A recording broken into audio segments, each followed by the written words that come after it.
picture this, your seemingly perfect neighbor, the one who always waves and has, a friendly smile, suddenly becomes the prime suspect in a disappearance. Oh. That's exactly what happened in Cohasset, Massachusetts. Where? Back in 2023 with Ana Walshe. So today we're going to be taking a deep dive into this whole story. Okay. How a missing person case turned into a murder conviction. All right, sounds good. So Ana and Brian Walshe seemed like a pretty ordinary couple, right? They had 3 young kids. They both had careers, like your typical suburban family. Right. But then on New Year's Day in 2023, Ana just vanished. It's crazy because at first there was a lot of confusion around the whole disappearance. Right. Ana was supposed to fly to D.C. for work. Oh, okay. A trip she made pretty often. Yeah. And when she didn't show up at her office, her coworkers raised the alarm. Right. But there was this delay at first. Yeah. People thought maybe she had just changed her plans, At the last minute. Yeah, exactly. And that's where Brian, her husband, comes into the picture. Right. He initially told police that she had left for the airport really early that morning. But, as investigators began to dig deeper, things just weren't adding up. And his story started to crumble. So, what was the first thing that stood out to investigators? Well, one of the first things was the rideshare that Brian claimed Ana had taken to the airport. Okay. And it turns out that it never happened. Oh, wow. Police checked, and there were no records of any rideshare being requested or taken from their home that morning. Interesting. Yeah, and on top of that, phone records contradicted Brian's timeline as well. Oh, really? Yeah, they were showing that her phone was last detected near their home.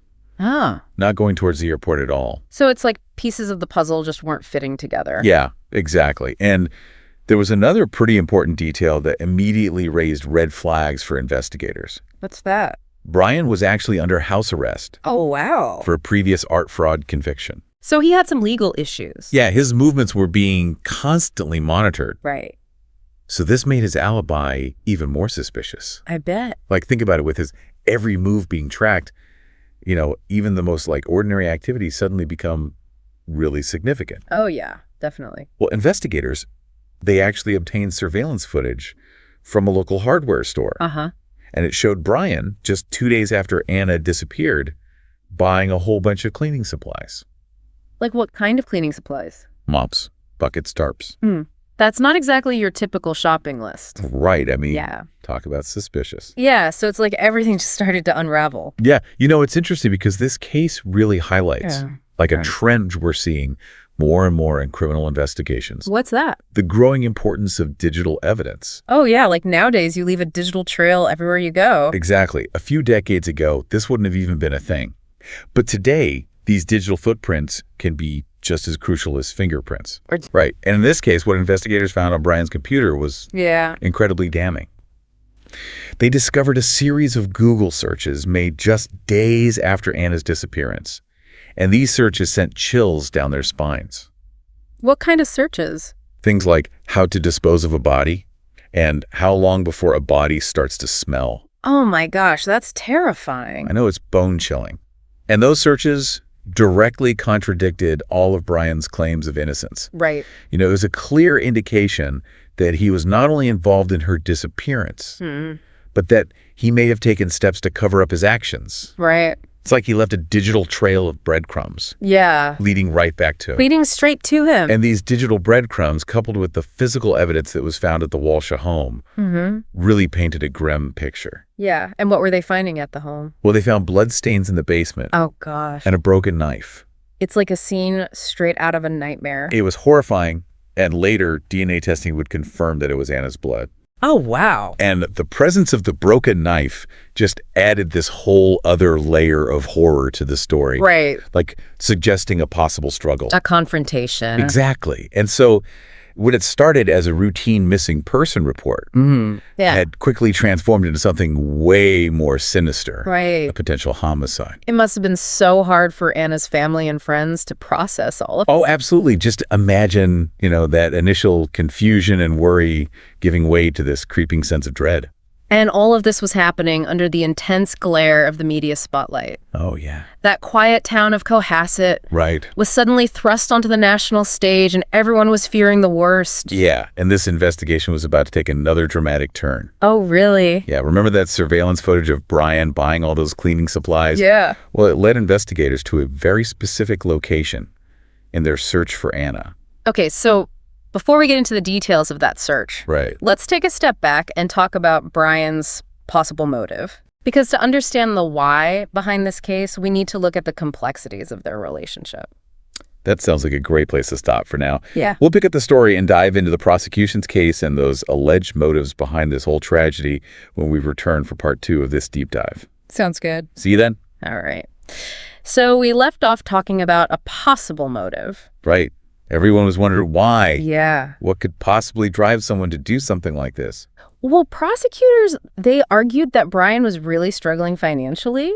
Oh. And maybe even a bit jealous of Ana's success. Interesting. They said her frequent trips to D.C. for work really created tension in their marriage, and this led to resentment and a desire for control. It's just so sad. It goes to show that behind a seemingly perfect life, things aren't always what they seem. Right. And, witness testimonies from friends and family really revealed that their relationship was strained. Oh. Yeah, Ana had actually told some friends that she was worried about Brian's behavior. Oh, gosh. So it really wasn't the picture-perfect marriage that it seemed. Yeah, so it seems like the motive was probably a combination of financial pressure and a marriage that was falling apart. That's the theory that the prosecution presented. Right. But of course, we have to remember that Brian maintained his innocence. Throughout the trial. Yeah. But the evidence against him was pretty overwhelming. It really was. You remember that surveillance footage we talked about? Of him buying cleaning supplies? Yeah. Well, it led investigators to a local waste facility. Okay. And there they made a really gruesome discovery. I can't imagine what it was like. Yeah, it must have been awful for them sifting through piles of trash. Looking for clues. Yeah, exactly. And what they found were blood-soaked items and clothing. Oh my gosh. That matched what Ana was last seen wearing. Wow, so they confirmed it was hers. Yeah, it just confirmed everyone's worst fears. It's like he was trying to get rid of any trace of her. Yeah, make her completely disappear. Exactly. But those discarded items really became key pieces of evidence. Right. They really told a story. Yeah, and you can't forget about those Google searches either. Oh, yeah, those were so chillin'. I mean, how could the jury ignore that? I know, it's like a confession written out on a computer screen. Right. It's just unreal how important technology is these days. Totally. In this day and age, we leave a digital trail everywhere. Everywhere we go. And it can all be used to piece together a story. Yeah. And in this case, those digital footprints led straight to Brian. So what did the defense have to say about all of this? Well, they tried to argue that the case was mostly circumstantial. Okay. They said the biggest problem for the prosecution was that there was no body. That's a good point. Yeah, so they argued there was no proof that Ana was actually dead. Interesting. They said maybe she just ran away. Started a new life. Exactly. But the prosecution had an answer for that, right? Oh, yeah. They said that all of the evidence together, like the blood stains, the cleaning supplies, the Google searches, the discarded items, it all pointed to Brian. Right. And they said the lack of a body didn't change that. And in the end, the jury agreed with the prosecution. They did. And on March 15th, 2023, Brian Walshe was found guilty of murdering Ana. Wow. And during sentencing, the judge said his actions were calculated and inhumane. That's chilling. Really sends shivers down your spine. So what was the sentence? He got life in prison. Wow. Without the possibility of parole. It must have been a difficult day.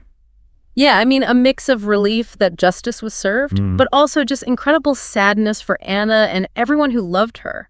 But even though the trial was over, Ana's story didn't end there. Right, you're talking about the foundation. Yeah, the one they created in her name. Exactly. It's incredible how they took such a tragedy and turned it into something positive. Yeah, her family and friends wanted to honor her memory. Right. And help other people who might be in similar situations. So tell me more about this foundation. Well, it aims to provide support and resources to victims of domestic violence. That's amazing. Yeah. And they also want to raise awareness about abuse because, it's often hidden. It really is. And they advocate for policies that protect vulnerable people. Wow, that's such a powerful legacy. It really is. It shows that even in the face of tragedy, there can still be hope. But for her loved ones, the pain must be so much worse because they never found her body. It's true. The lack of closure, not being able to say goodbye properly. Yeah. That just adds another layer of tragedy to this awful story. I can't imagine not having that closure.